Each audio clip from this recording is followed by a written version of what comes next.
In this video, we deal with the derivation of the so-called belt friction equation, which goes back to the scientists Euler and Eytelwein, and is therefore also referred to as the Euler-Eytelwein formula. The belt friction equation represents the relationship between the forces at the two ends of a belt or a rope for the limiting static case when it is wrapped around an object. The difference between the two rope forces is the frictional force between the rope and the object. An example of the application of the belt friction equation is the lowering of an object on a rope that is wrapped several times around a balcony railing.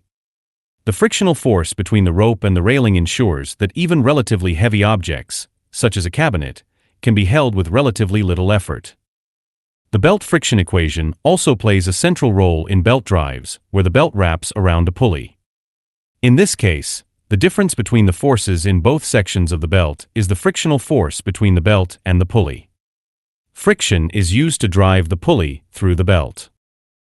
In order to investigate the relationship between the two forces in static equilibrium, the following experimental setup is considered. A disc is mounted on a rod, which is secured with a screw so that the disc cannot rotate. A belt is then wrapped around this disc, with weights attached to one end. A digital force gauge makes it easy to read off the applied force. At the other end of the belt, we first hold it in balance. The holding force is also easily determined with a gauge. In analogy to the belt forces in a belt drive, the force actively pulling the belt is called the tight side force Ft, and the force on the opposite side is called the slack side force Fs. The tight side force Ft is now gradually increased until the belt begins to slip on the disc. In this static limit case, the maximum tight side force Ft max is equal to the sum of the counterforce Fs, which corresponds to the weight of the attached masses, and the maximum possible frictional force Ff max between the belt and the disc. In this static limit case, the relationship between the forces Ft max and Fs will now be derived. First, let's consider the possible influencing variables. On the one hand, the frictional force and thus the required tight side force Ft max is influenced by the coefficient of friction between the belt and the disc. The lower the coefficient of friction, the lower the tight side force required. This becomes apparent when, for example, the disc is sprayed with a lubricant. The coefficient of friction decreases, and with it the frictional force to be overcome. Consequently, the required tight side force Ft max decreases until the belt starts to slip. With a decreasing coefficient of friction, ideally no friction, the required force would even decrease to the point where only the weight of the attached masses would need to be applied. Another factor affecting the required tight side force Ft max is the counterforce Fs applied to the belt at the other end. As the belt load decreases, the required tight side force also decreases until the belt starts to slip. This is partly because the counterforce is lower and partly because the belt is pressed against the disc with less force, reducing the frictional force to be overcome. Another influencing variable is the wrap of the belt around the disc. In this case, the belt is wrapped 180 degrees around the disc. As the wrap decreases, the required tight side force also decreases until the belt begins to slip. This can be explained by the fact that as the wrap decreases, the contact surface between the belt and the disc decreases, thus reducing the total frictional force acting. In an extreme case, the belt could be further unwound until it just passes the disc and runs straight down. In this case, we would only have to apply the weight of the attached masses. How much the disc is wrapped is described by the so-called wrap angle phi.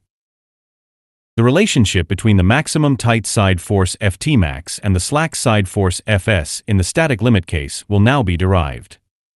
To do this, we consider an infinitesimal angular segment d phi of the belt. On the right side, a force F acts in the belt, perpendicular to the considered section. Since the movement tendency of the belt is directed to the left towards the tight side, an infinitesimal frictional force dFF max acts between the belt section and the disc in the opposite direction to the right. Note that we are considering the static limit case and therefore assume the maximum possible frictional force. On the opposite side, in static equilibrium, not only the force F must be applied, but also an infinitesimally greater force dF due to the acting frictional force. Both forces are again perpendicular to the considered section of the belt and thus act slightly downward. The frictional force dFF max is the result of the normal force dFn between the belt and the disc. In static equilibrium, the shown forces add up to zero, resulting in a closed polygon. The angle between the belt forces F corresponds to the considered angle d phi. Since we are ultimately considering an infinitely small angle d phi, the forces dF and dFF max are parallel and therefore equal in size. This essentially means that on the left side of the considered belt section, a force higher by the amount of the frictional force is required than on the right side. Therefore, the stated relationship applies. The maximum frictional force can be determined using Montan's law of friction, which we assume to be valid here. The frictional force in this case is the product of the normal force dFn and the coefficient of friction mu. Thus, the required increase in force dF on the left side due to friction is given by the equation shown. Solving this equation for the normal force dFn gives the following formula. Since only an infinitesimal angular segment is considered, the force increase dF or the frictional force dFF max is ultimately infinitesimally small compared to the belt forces themselves. In this extreme case, the force diagram looks as follows. Using the radian measure, we can establish a relationship between the belt forces F and the normal force dFn. In radian measure, the angle is defined as the quotient of the arc length and the radius of the respective circle. In the force diagram, the arc length corresponds to the normal force dFn, and the radius corresponds to the belt force F. Note that for infinitesimally small angles d phi, it is valid to consider the arc as a straight line, which corresponds to the normal force dFn. Therefore, the equation shown applies to the angle d phi in radians. We can now use equation 1 in equation 2 and obtain the given relationship. We now separate the variables f and phi and obtain the equation shown. Both sides can now be integrated, where we consider the coefficient of friction mu as a constant and can therefore write it before the integral. We now integrate from angle 0 and from the slack side force Fs up to the wrap angle phi and the maximum tight side force Ft max. The indefinite integration of the left side of the equation gives the natural logarithm, and the right side gives the angle phi. When the definite integral is calculated using the respective upper and lower limits, the equation shown is obtained. This equation will be simplified in the following. To do this, we use the given logarithmic identity and thereby obtain the stated relationship. In order to solve this equation for the force Ft max, we first put both sides of the equation into the exponent of the natural exponential function. We can now simplify this equation using the shown logarithmic identity, as the exponential function of the natural logarithm is equal to the argument in the logarithm function. The resulting equation can now be directly solved for the maximum tight side force Ft max. We have now derived the desired relationship between the maximum tight side force Ft max and the counterforce Fs in the slack side, depending on the coefficient of friction mu and the wrap angle phi. This formula is the aforementioned belt friction equation according to Eytelwein and Euler.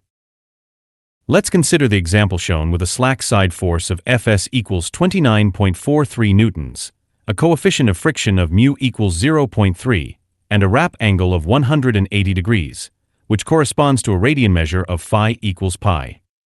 Note that the wrap angle phi must always be given in radians in the belt friction equation.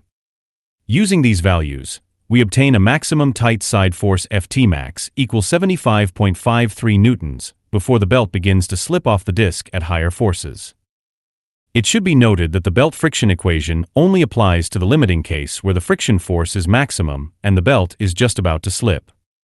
The force on the tight side can be significantly lower than the calculated maximum force without losing static equilibrium. The belt will still adhere to the disc as long as the frictional force acting in the opposite direction is large enough. Only in the limiting case, when the belt starts to slip in the opposite direction, can the belt friction equation be used again to calculate the required minimum holding force.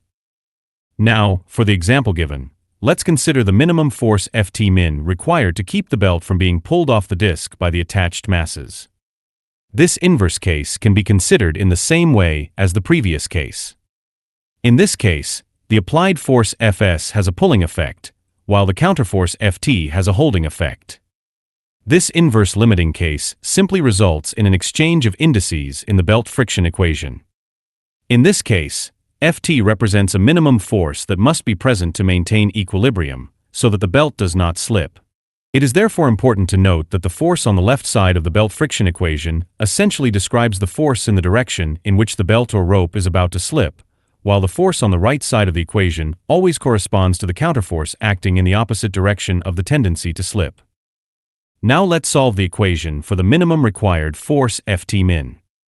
Instead of using fractional notation, we can simply put a minus sign in the exponent of the exponential function for easier presentation, resulting in the formula shown. Using our numerical values, we then obtain a minimum holding force of Ft min equals 11.47 newtons to just prevent the belt from slipping in the opposite direction. This force is significantly less than the weight of the masses, since in this case the frictional force is in our favor. This example clearly shows that the static equilibrium between the belt and the disc exists over a very wide range, from 11.47 to 75.53 newtons. It should be explicitly pointed out again that the belt friction equation can only be used for these limiting static cases, as only in these cases is there a clear relationship between the forces Ft and Fs. In all other cases, there is no clear relationship between the two forces. As we have seen, for a given force Fs equals 29.43 newtons, the force Ft can vary greatly within the given limits without losing the state of equilibrium. For example, the question of what is the force Ft in static equilibrium if the force Fs is 29.43 newtons cannot be answered, because the force Ft can vary between 11.47 and 75.53 newtons in a state of equilibrium. Regardless of whether it is a limit case or not, in a state of equilibrium, the frictional force Ff between the belt and disc is always the difference between the tight side force Ft and the slack side force Fs, since the tight side force is always in equilibrium with the slack side force and the frictional force. A clear relationship between the frictional force and the slack side force exists only for the static limit case, where the frictional force and the tight side force are at their maximum. To show this, we replace the force Ft max with the expression from the belt friction equation and obtain the formula shown to determine the maximum possible frictional force between the belt and disc. This formula is especially important for belt drives. After all, friction is the force with which the belt adheres to the circumference of the pulley, causing it to rotate. The maximum possible frictional force between the belt and the pulley therefore corresponds to the maximum possible circumferential force that can be transferred from the belt to the pulley without the belt slipping. We take a closer look at the power transmission of the belt drive in another video. Let's consider another example to illustrate the belt friction equation. A cabinet with a mass of 78 kilograms is to be lowered from a balcony. This is done by wrapping a rope around the balcony railing. The coefficient of static friction between the rope and the railing is 0.26. The question is, how many times must the rope be wrapped around the railing so that the person holding the rope feels as if he is holding a maximum mass of 10 kilograms? In this case, the force acting in the direction of the tendency to move is the weight of the cabinet, so that in the limit case the weight force corresponds to the maximum tight side force Ft max. The counterforce, and thus the slack side force Fs, is equal to the person's holding force, which is equivalent to a maximum of 10 kilograms. With these values, we must now solve the belt friction equation for the wrap angle phi. Since the wrap angle is an exponent of the natural exponential function, we first apply the natural logarithm function to both sides of the equation. Using the given logarithmic identity, we simply obtain the product of the coefficient of static friction mu and the wrap angle phi on the left side of the equation. This equation is now solved for the wrap angle. Since the forces are weight forces, we can simply use the respective masses instead of the forces. This gives us a wrap angle in radians of phi equals 7.9, which is equal to 450 degrees. In other words, we need to wrap the rope around the balcony railing once completely and then wrap it another 90 degrees. In this limiting case, the cabinet could just be held. It should be noted, however, that this only applies to the static case of holding. When lowering, this is no longer true because the coefficient of static friction can no longer be used in the belt friction equation. Instead, the coefficient of kinetic friction must be used. Because the coefficient of kinetic friction is lower than the coefficient of static friction, the cabinet is actually lowered with a slightly greater force than calculated for the static limit case of holding. For example, assuming a kinetic friction coefficient of 0.22 and a wrap angle of 450 degrees, the belt friction equation yields a force equal to a mass of approximately 14 kilograms. Therefore, the cabinet is actually being lowered with a force equal to a mass of 14 kilograms instead of 10 kilograms. In order to continue lowering the cabinet with a force equal to a mass of 10 kilograms, the wrap angle must be greater. At this point, we can use the equation derived earlier and simply replace the coefficient of static friction with the coefficient of kinetic friction. In this way, we obtain a wrap angle of approximately 540 degrees. Therefore, the rope must wrap around the railing an additional 90 degrees to continue to lower the cabinet with a force equal to a mass of 10 kilograms. Let's look at the initial situation again, where the cabinet is held in position with a wrap angle of 450 degrees. The question now is how much force must be applied to the rope to lift the cabinet. In this limit case, static friction must first be overcome, so the coefficient of static friction is to be used in the belt friction equation. In this case, the force in the direction of the upward movement is exerted by the person pulling the rope, which corresponds to the maximum tight side force Ft max. The counterforce is the slack side force Fs, which is the weight of the cabinet. Using these values results in a tight side force of about 6,080 newtons, which is equivalent to a mass of over 600 kilograms. However, it is impossible for a human being to exert such a force. We can see that due to the exponential influence of the wrap, very high forces occur at large wrap angles. This can be an advantage in some situations, such as lowering the cabinet, but also a disadvantage, such as trying to pull the rope up.